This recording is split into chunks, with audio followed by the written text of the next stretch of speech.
please subscribe my channel. The party was noisy and crowded, filled with music, laughter, and people pretending that joy was simple. I stood near the side of the room, holding a drink I had not sipped when I spotted her.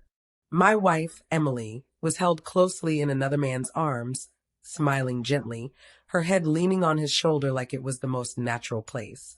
The sight hit me like a dream that did not make sense, a picture stuck in time. I did not rush over to them. I did not stand frozen. I just watched long enough to know this was no mistake or mix-up. It was ease, closeness, a clear decision. Something deep inside me grew very quiet. No rage boiled up. No big dramatic urge took hold. I turned away peacefully and walked to the door without speaking to anybody. Nobody tried to stop me.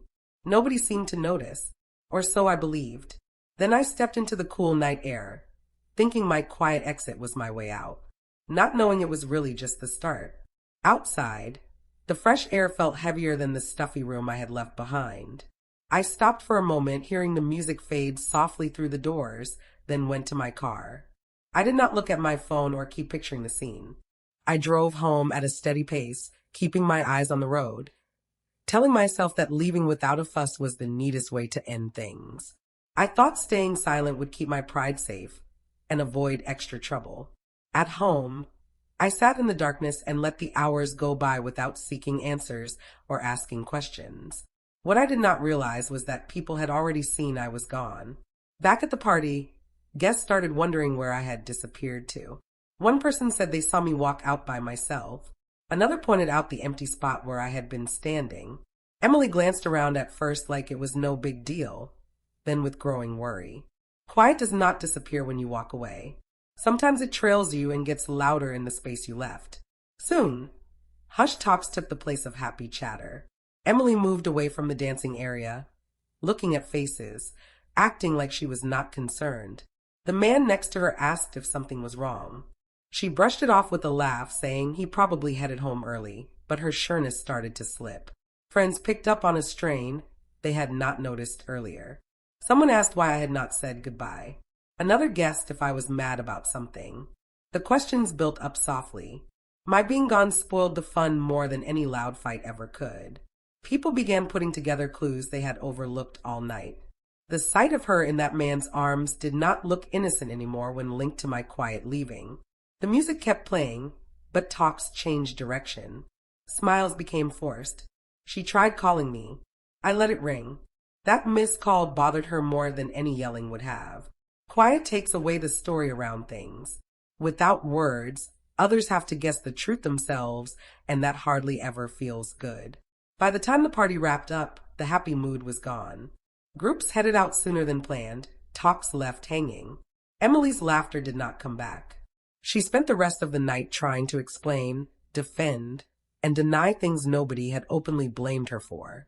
That effort alone spoke volumes.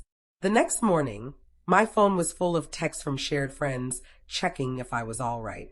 I answered politely that I was okay. That steady reply puzzled them. They looked for anger or deep hurt, not this quiet assurance. News spread that something big had gone down, even though nobody could say exactly what. Emily finally got home, upset and on guard, wanting to know why I had left without saying anything. I told her calmly that I did not have to describe what I had clearly seen. The understanding came to her bit by bit. My quiet had not skipped the problem. It had brought it into the open. And now she had to deal with results she never saw coming so softly. In the days after, the strain reached our whole group of friends. People tried not to pick sides, but they could not pretend nothing had happened. Emily worked hard to shape the tale her way, claiming nothing wrong had taken place. But quiet does not back up changed stories. It makes them weaker. Friends remembered small things they had brushed off before. How she leaned close, how long they danced, my calm walk out. I did not challenge anybody or share my side. I did not have to.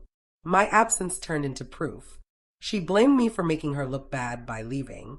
I said that feeling ashamed comes from what you choose to do, not from how others react. That reply scared her. She saw I was not trying to make her understand me. I was finished trying to justify anything. Power often relies on getting a reaction. and I had taken mine away entirely.